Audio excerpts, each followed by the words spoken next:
Production തുടങ്ങാനുള്ള പരിപാടി. സാറേ ഒരു വിഷയമുണ്ട് സാറേ.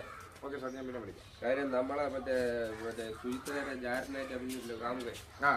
അവൻ വരൂല, അവൻ ഭയങ്കര കൂടെ അവൻ പുതിയ ചാനലിൽ നായകനായിട്ട് വേഷം കിട്ടി എനിക്ക് ഒരാക്കൂല. ഈ അവസാന സമയത്തൊക്കെ ഇവരെയൊക്കെ ആരാ വിളിച്ചത്?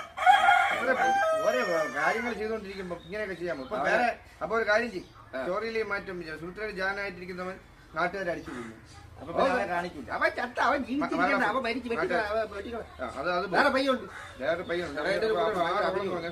സുഹൃത്തുക്കളുടെ ജാനായിട്ട് അഭിനയിച്ചുകൊണ്ടിരിക്കുന്ന രാജേഷിന് പകരമായിട്ട് വന്ന ആ നടന് എന്ന് പറഞ്ഞാൽ അവന്റെ പുതിയൊരു കാമുകൻ പാർക്കിൽ വെച്ച് പരിചയപ്പെട്ടു. അപ്പൊ അവനായിട്ടുള്ള സ്റ്റോറി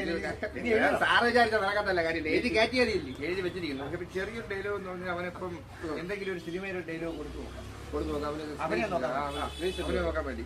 സാർ അവനെ വിളിക്കണം. വിളിച്ചോ, അവൻ പറയുന്ന ഡയലോഗ് എന്ന് പറഞ്ഞു കഴിഞ്ഞാൽ സാറ് വിളിക്കണം. അപ്പൊ അവൻ പറയുന്ന ഡയലോഗ് പിച്ചക്കാരൻ അപകടപ്പെട്ട് കിടക്കും. അപ്പൊ പിച്ചക്കാരന്റെ ചോര വാർന്ന് ഒലിച്ചോണ്ടിരിക്കുകയാണ്. അപ്പൊ ഇങ്ങനെയാണ് പിച്ചക്കാരൻ പറയാനുള്ളത്. അയ്യോ, അദ്ദേഹത്തിന്റെ ചോര വാർന്ന് പൊയ്ക്കൊണ്ടിരിക്കണം, അത് ആരെങ്കിലും ഒന്ന് ആശുപത്രി എത്തിക്കണം. ആ ഫീല് മുഖത്ത് വേണം, നമ്മൾ വരണം, റിയലിസ്റ്റിക് വരണം. അത് പറയാ. ഓക്കെ, അതൊരു 3-4 ടേക്ക് നോക്കും. ഓക്കെ ആണെങ്കിൽ മാത്രം ഞാൻ ഭയങ്കര സ്ട്രിക്റ്റാണ്. അതോ 3 ടേക്ക് 4 ടേക്ക് 4ാമത്തെ ടേക്കിൽ ഓക്കെ ആക്കില്ലെങ്കിൽ ഞാൻ എനിക്ക് പറഞ്ഞു വിടും. Okay okay sir. അതോ അയ്യോ, ആരെങ്കിലും ഇദ്ദേഹത്തിന് ആശുപത്രിയിൽ എത്തിക്കണേ. അയ്യോ, ആരെങ്കിലും ഇയാൾക്കൊരു പശു വാങ്ങിച്ചു കൊടുക്കണേ. പശു ഇല്ലടാ, ആട് ആട്.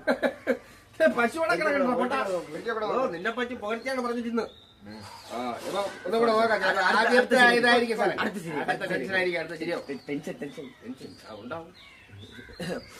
അയ്യോ അയ്യോ, ആരെങ്കിലും ഇദ്ദേഹത്തിന് ആശുപത്രിയിൽ എത്തിക്കണമേ.